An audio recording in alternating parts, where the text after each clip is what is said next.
Interesting. Apparently now, suddenly the administration is very concerned about the fate of the Philippines because for some reason China would want to take over the Philippines. At present, this idea that fundamentally China doesn't have anything to gain by taking over Taiwan, by aggressing anyone, this kind of game that they're doing, this can be played for a very long time. This was the same thing with Russia, really.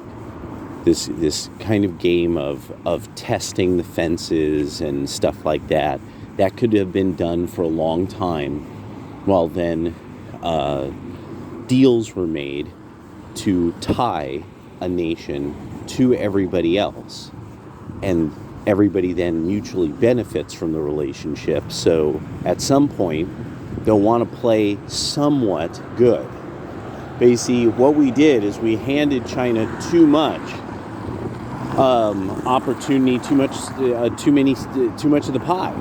I mean, America handed it to them, and Western Europe handed them too much of the pie. So they did whatever the hell they wanted. And then on top of it, we're now finding out, and this is really something now Democrats really need to do. So the basis of this was, it hit me this morning. I'm like, Democrats obviously need black men. Black men absolutely do not need the Democratic Party. When you listen to the Hood for Trump on all over media, what do they say? I was doing better with Trump. What was Trump doing? He was not trying to constantly fiddle-faddle with the economy and cause people to have equal outcomes without doing anything to the economy, really, by kind of leaving it alone and establishing tariffs. He ended up actually causing great... Think about that one. That's great when I have to walk through the words of it. Because Trump did nothing to the economy, he caused more equality, and black men are saying it all over the United States. I was better under Trump. So that's why the theme of this one this morning was black men don't need the Democrats need black men. And that's why you're also hearing this from black female online people, desperately trying to talk as much head as humanly possible about, you all is like this, you be doing oopy doopy doo, and because they need you to be a sucker. They need you to be a sucker. And they need you to go to Zaddy, and Zaddy will deliver, and because you guys can't. You guys can't deliver, Zaddy can.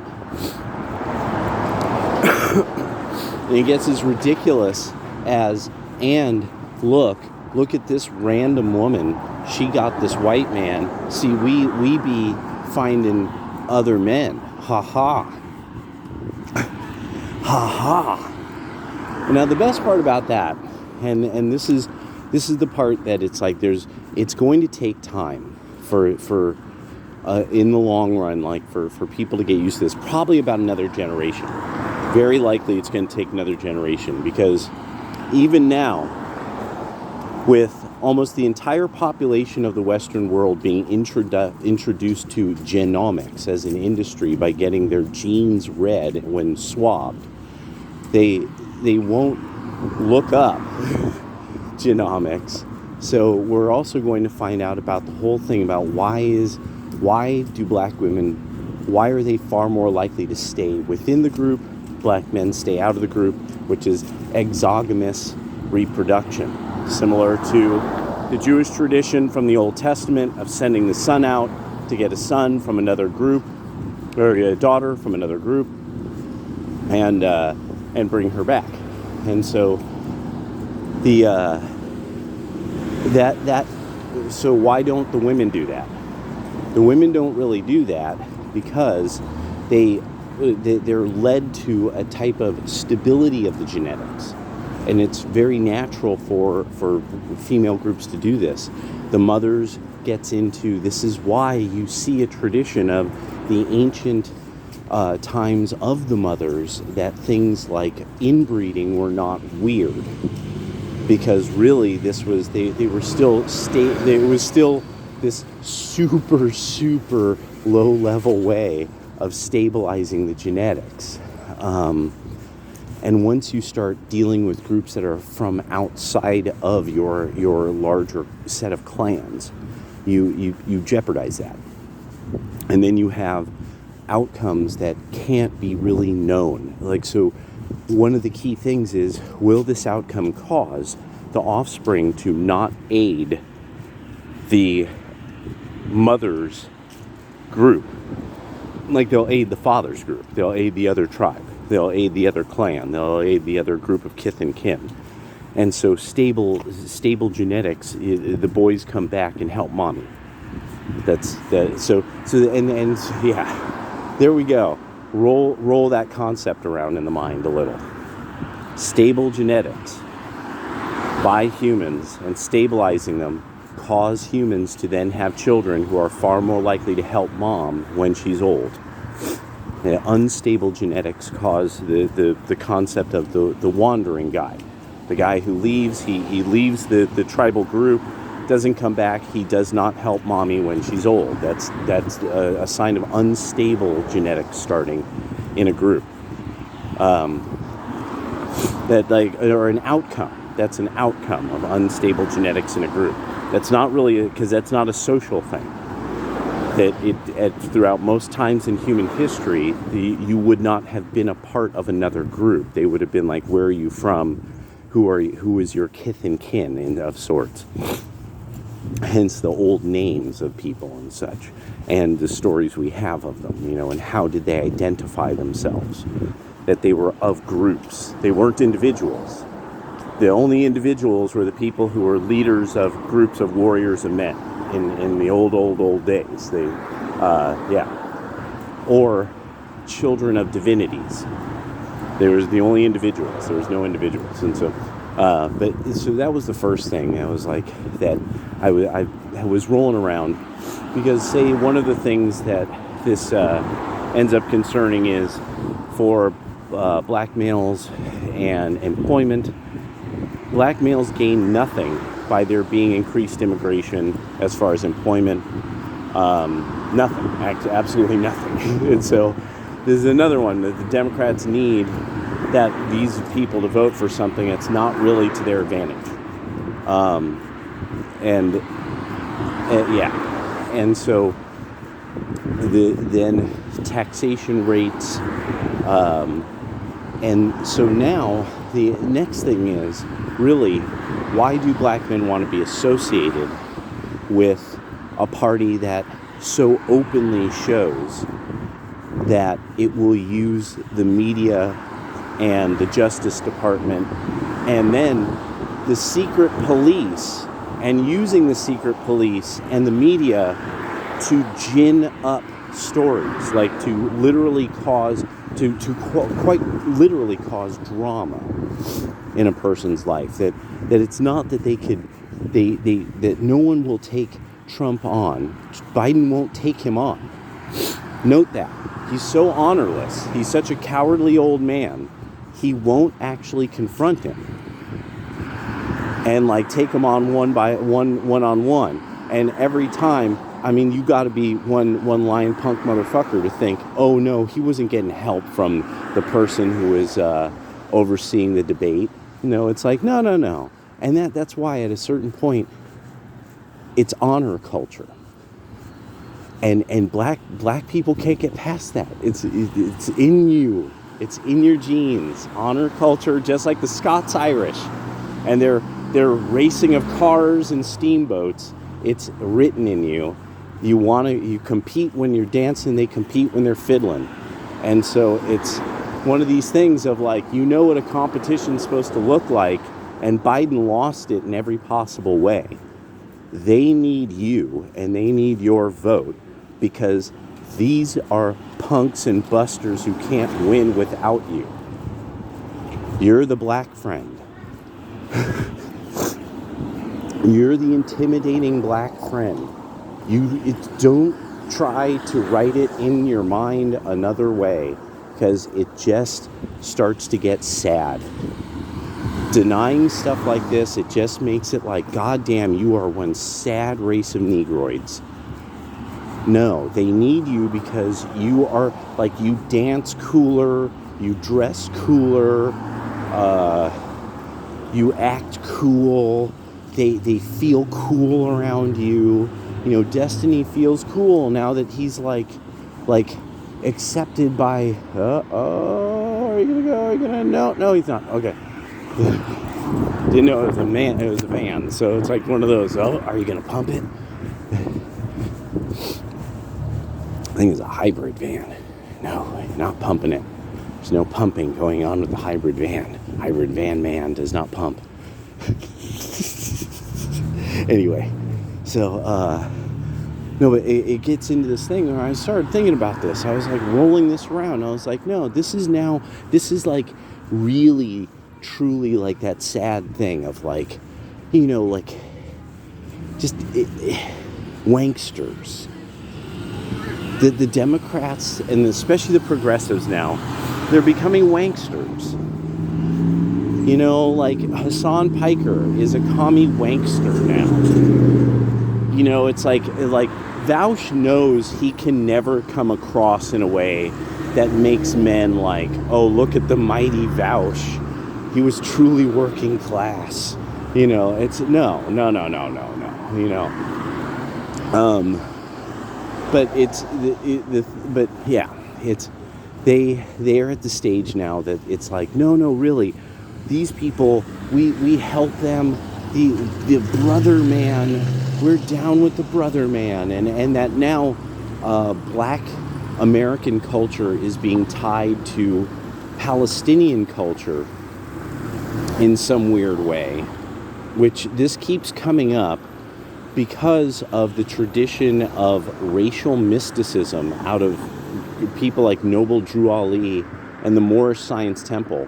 And the evangelical, like the black evangelicals and multiracial evangelicals who are like getting all down with this. They think this is perfectly fine to tie these completely disparate cultures together because of apparently Islam or something, because black and Islam, which is then another weird, like nonsensical relationship that it doesn't come from any place in reality. That there's a really good book that gets into this called The Crescent and the Compass, and it gets into just Freemasonry in general in the United States, but specifically when Freemasonry and the Islamic world met, like and their what was created, and especially black organizations, and it's a great book. It's not really long. The guy does very dry research. It's not filled with a lot of his kind of opinions on things, but he definitely gets into like how, say, the organization, the Nation of Islam, is actually founded on on the shrine degree from Freemasonry. It's not Islamic. When it was created, there was no Quran in English that was an official version yet. Oh God! Whoa! She just bailed hard as hell. Okay, she looks okay. Wow. It's like on one of those electric scooters. This lady just bailed hard as hell.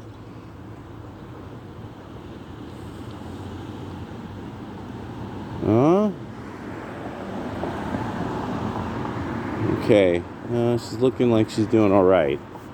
Oh God. I'm never a laugher at people who fall over. I just, yeah.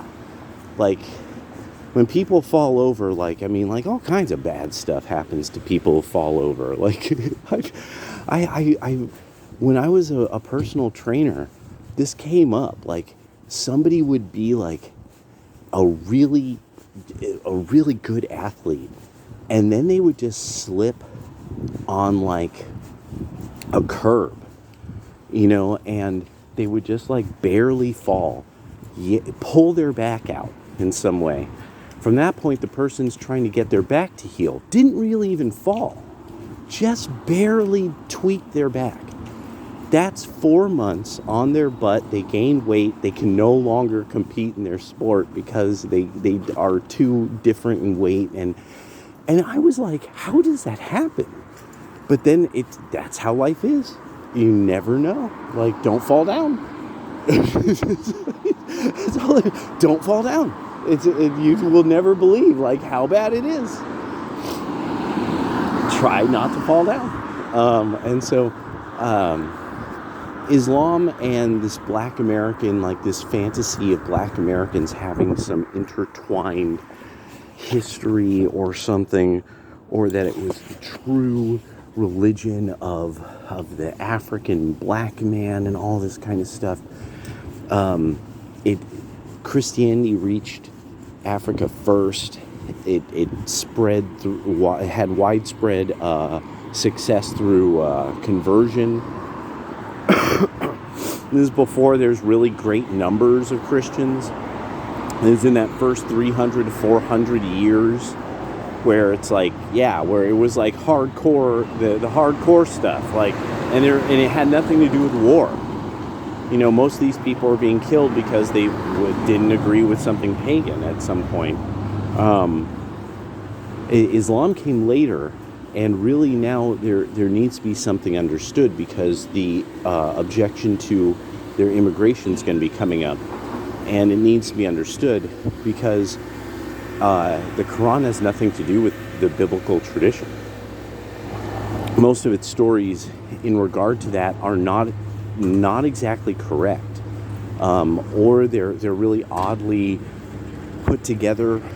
Somebody once described it as the first book that looks like somebody just took strips, took another book, cut it up, and pasted it at random in a new book. Now the scholarship is showing that most of what we understand is most of Islam didn't really form until almost the year 1000. Even though Muhammad lived in the 730s, there are plenty of people who could write, who could have written down what this guy was saying and things. There's 30 different official versions of the Quran in Arabic. And they're official. They were absolutely real. And then at one point I think Abdul Malik tried to get it so there was only one version, but he fucked up and it didn't work. And so, and some of these are vastly different. And it's like conjugations of things. It make, stuff, that, there's entire issues of theology. God say dwelling in heaven, or God dwells in the heavens. Things like that. Well, in the Quran, there's many versions of this. 30 versions. So you get this weird theology that changes depending upon what county you're in. And vastly so. And so that's why they blow each other to smithereens. Like, they blow each other to smithereens. We barely can do enough violence to them that they would be notable compared to themselves. So a lot of this that's coming up, like, people don't really get, like, no, this is a religion that kind of scarcely holds together a huge section of the world, and not very well. And they need to figure their shit out they need to figure a lot of their own stuff out. This is why the civilizational state model that more and more of the nationalist Republicans are embracing, and huge portions of the world are starting to embrace, is there needs to be about 100 years where people start figuring their shit out. In many, many countries. Now they start getting right with a way of life that's going to preserve what they think of as their society. Right now, what the opposition to the civilizational state in America, in the Americas and in the Western world, are the socialists. who are their ideology and their view is global in nature, and that's yeah. And that's why the Democrats need you. They need you to stop being black. They need you to agree that James Brown was a pretty good musician, but I mean, women. Oh yeah, like I mean, there's stuff that was black that was really great back in the day, but women, gay, but gay. Did you know that gay? You know, and because what black people are and were doesn't matter. And that's a key reason why you never see Democrats really talking much about the good times of Black America. Like there's almost nothing positive at all. Remember when things weren't horrible, because there was times where things weren't horrible. You could see photos of these people who actually have a cultural history.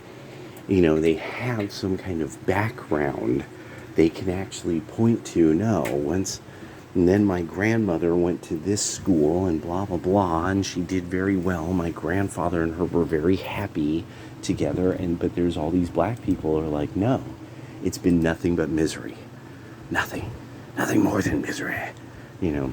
And they need you to have this demented understanding of what it is to be a black American, just these miserable, angry, criminal people constantly trying to look for when finally the heavens will justify us pillaging Whitey, like Muhammad pillaged everybody everywhere. And he did, like, pillaged. Like, that's why they do that. That's why they rape so much, is because Muhammad was a pillager. He didn't show up and give you an option. No, he pillaged you. As you said something mean about him. Not even kidding. Like, it's that vain. That low-minded and vain. All right, later.